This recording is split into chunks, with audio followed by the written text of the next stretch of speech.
some of these features that these apps have these days are just crazy. I mean, you could actually activate the phone's microphone simply by sending a stealth command. I mean, nothing happens on the other phone. And, so sometimes, people think that something will show up, maybe like some sort of notification, a pop-up, or somebody has to accept some sort of a authorization or notification, but nothing happens on the phone. These things are called stealth commands, secret commands. So you log into the app, to the spy app, on your phone. So essentially you're on your phone. And then what you do is you send the command from essentially your phone to the other phone. Everything happens in the background. And there are several things you could do like this. The first being, and I'm going to list them or just talk about these randomly.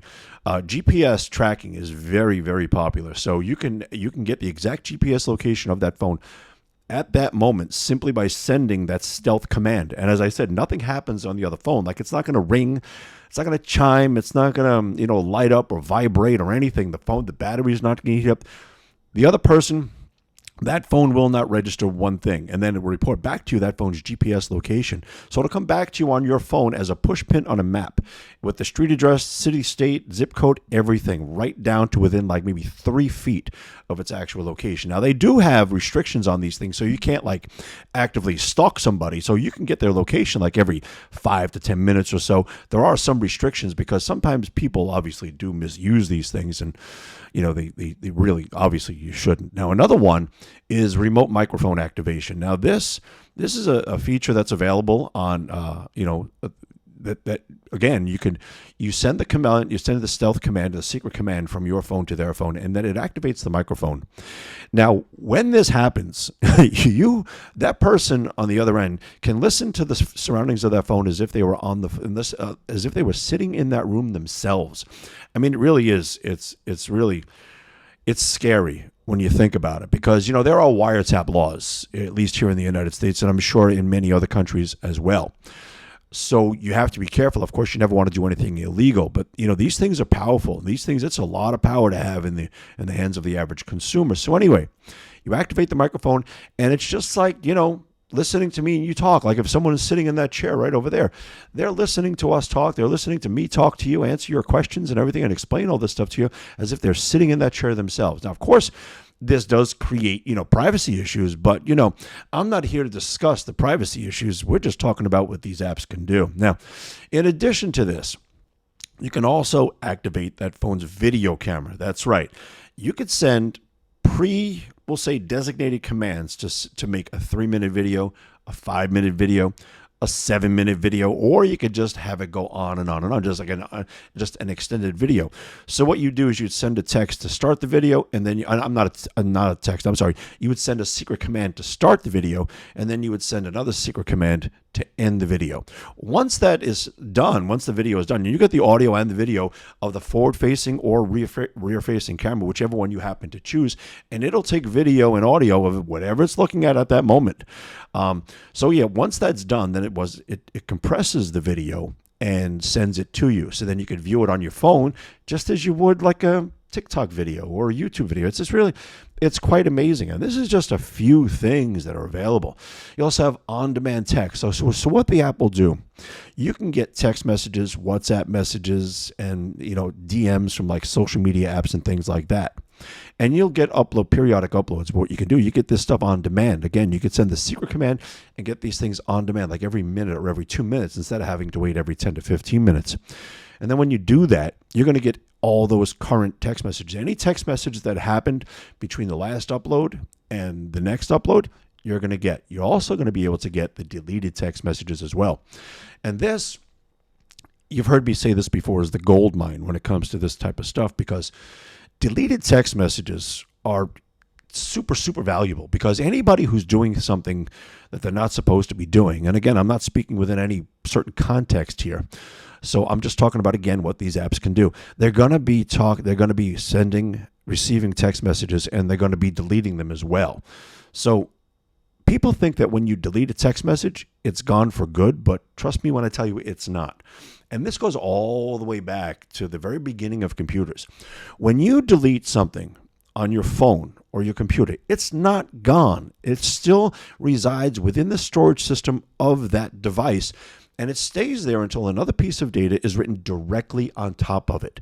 That's just the random nature in which electronic devices save data. So people think that when it's deleted, it's gone for good. No, it's still there. That's how law enforcement, uses many of their, forensics, and how they get a lot of information, because they have utilities, and now these things are available to the average person. So you run the utility, which is of course available within the app, and then it extracts all the available text messages.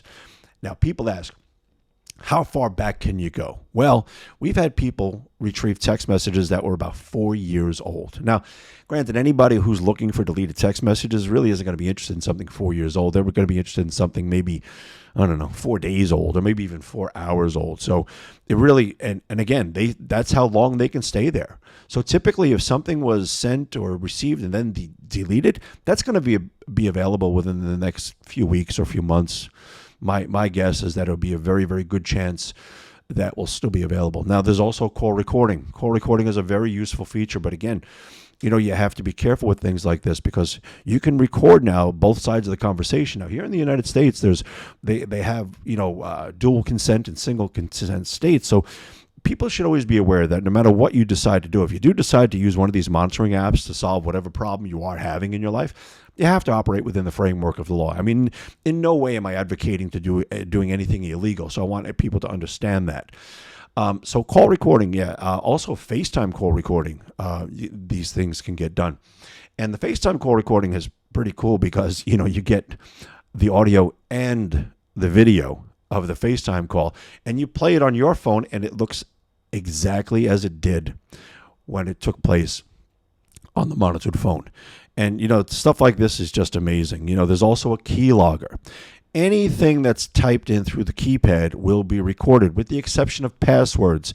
There's no spy app out there that I know of that's going to record passwords, because that goes far beyond the scope of what these apps are intended for. They're really just intended to monitor people and to keep people safe and, just find out what's going on. They're not made, and they should never be used to try to illegally access someone's, online accounts. So anyway, the keylogger will get you everything that's entered on that keypad except for passwords.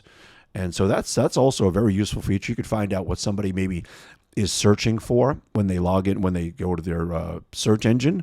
You could find out the messages that they're typing within their email. You could also get the emails with the keylogger, and you'll also get an exact copy of the email as as an image, and also as a text output. So it's kind of like redundant features, if you will, redundant systems, where you'll be able to get the text message, and you'll also be able to see it on a keylogger. Now, the keylogger would come in handy, like, for instance, again, you can see what they're searching for online.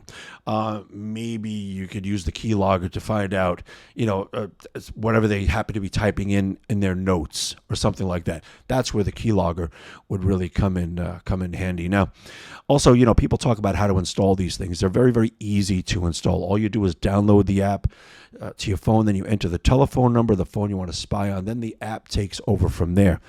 The app creates a remote connection over the internet. That's where they get OTA from. OTA spy apps means over the air.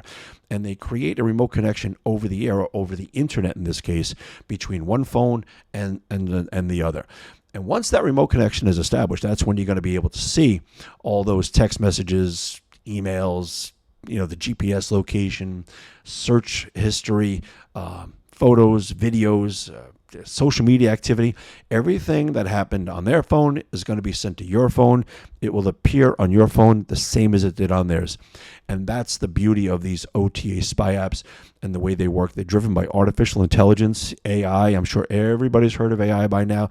Makes things so damn simple, it's not even funny. I mean, you're talking about law enforcement grade type stuff in the hands of the average person. Super, super powerful type stuff, but now in the hands of the average person.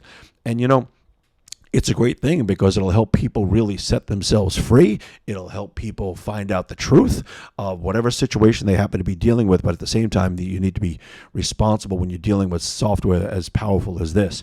Now, another big thing that people always ask, is it undetectable? And the answer is, for practical purposes, and again, talking within the framework of not doing anything illegal, they are undetectable. There's and when you connect to somebody's phone using an OTA spy app, or if you download an app to someone's phone, most of the apps today are going to operate in the background. Again, now this is a touchy subject too, because just because it's undetectable, again, you need to make sure that you're not going to do anything illegal. Monitoring your child is a perfectly legal thing to do, as I understand it, but people should always, get legal advice first. So yes, the apps are undetectable. The other person is not going to know that you're monitoring their phone. So let's just say you're talking about here a situation of your daughter who you just want to keep safe. Maybe she's involved with this kid you don't like. You can absolutely monitor her and she won't know, because we all know, kids. I can speak for myself. When I was a teenager, if my mother told me she was monitoring my phone, if phones were even around back then, I'd go to my best friend. It's like, yo, man, let me use your phone. My mother's watching mine. So that's why some parents, and I happen to agree with it, some parents would not want their child to know. I personally, I agree with that. Although, a lot of parents are going to be up in arms about that, but I agree with it, because kids are going to try to get away with whatever they can, and it's your job as a parent to try to outsmart them. Yes, of course, you always want to be open and honest, and foster lines of communication and truth, and trusting and all that good stuff. But at the same time, kids are kids. At 13 years old, you think I cared about being open and honest with my parents? No, I wanted to do what I wanted to do. I couldn't understand why they were telling me no. So this is why parents might want to do something like this. So yes, the apps are undetectable. You'll be able to get all this information, as I talked about, the stealth apps, the secret, the commands where GPS and microphone things and all that. Yeah, none of that, all of that can be done, and you can remain undetectable. So when the information is transferred from one phone to the next, or from their phone to your phone, no, nothing is going to happen on their phone. Nothing's going to show up on their phone. They're not going to be able to see anything. But again, this is where it gets into the realm of like doing the right thing. People might just take it upon themselves to do other things with this software, and that's on them. We're just talking here about what these apps can do.